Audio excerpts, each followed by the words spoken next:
SMT Nation, we back. Nation, this article was posted from Anam over at phonearena.com.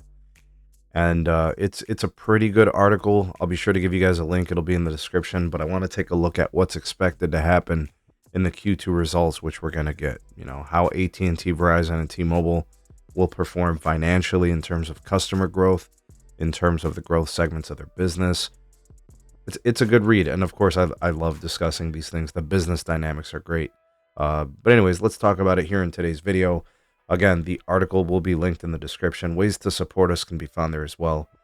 Please do like and share this video. Subscribe if it's your first time here. And turn on the bell notifications icon to never miss an upload from the SMT. All right, folks. So besides this article being posted and kind of leading the inspiration of the video, I also looked into kind of what the expectations are for AT&T, Verizon, and T-Mobile for this quarter two, which they're going to start reporting here in July. At the time of this recording, it's July 8th. I think earnings will probably start in a couple of weeks, so we're not that far away. What we've seen from T-Mobile, Verizon, and AT&T is during this quarter and then the last two quarters, price increases to business customers, to the consumer side. We've seen home internet price increases, promotions removed. We've seen, legacy account price increases. You name it, we've seen it all, right? From all the carriers, really. But anyways, with that being said, the emphasis is going to be the financials. How healthy are things looking for the big three? For AT&T, are they continuing to pay down debt? Are they still growing their customer base, adding customers? Are they improving their revenue per user number, right? Becoming more profitable, improving margins? The same questions persist for T-Mobile, but for them, it's also, can they continue to grow? They become a much more mature company. There's no Sprint to take from. They've raised prices too, and it's, how do you grow in spite of all those things? Then for Verizon, can they turn it around and become net positive when it comes to consumer postpaid phone net adds? So here are the expectations, and these are from analysts over at Evercore.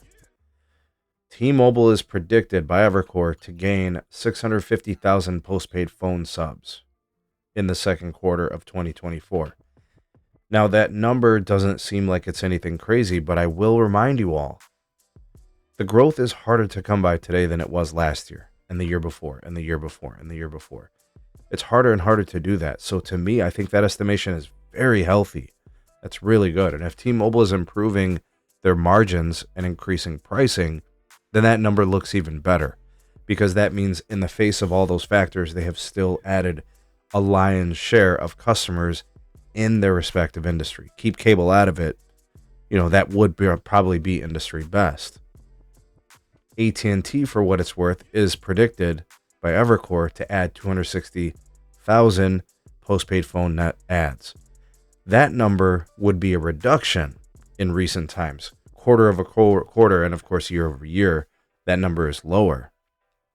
So that's interesting, because we've seen AT&T have some really, really solid growth. And again, they do a pretty nice job with their margins. We know they have like the best phone deals and all of those things, so customers seem to like that. They respond well to it. But it's interesting to see that number kind of take a dip. That would be notable for the industry. AT&T becoming less desirable, possibly, right? Because they're not growing as much. How is T-Mobile kind of retaking back some of that? Possibly. Maybe the moves to cable could be involved. I've always kind of proposed that big cable takes AT&T customers too. And I think, it doesn't really harm Verizon all that much, because again, they stay on the Verizon network, so they're still kind of involved. Now, where things get really interesting are the projections for Verizon. So check this out. The analysts over at Evercore are projecting that Verizon will gain 125,000 postpaid phone net adds.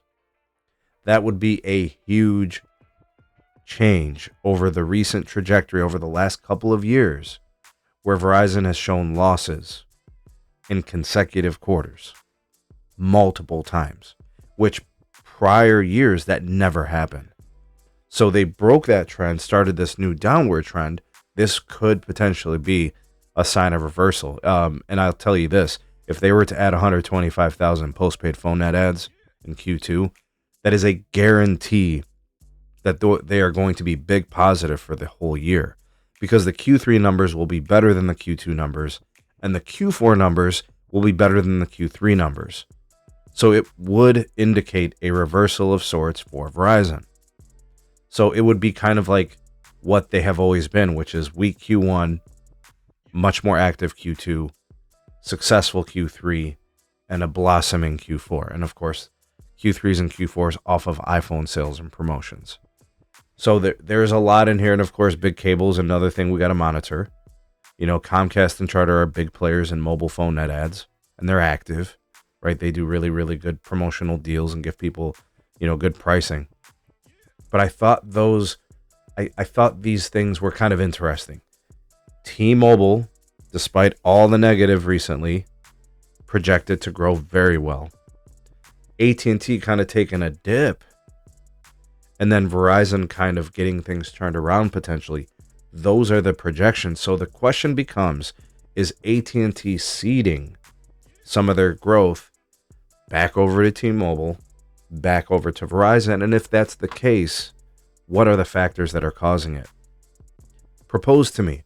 Let me know what you guys think of those numbers from the Evercore and their projections.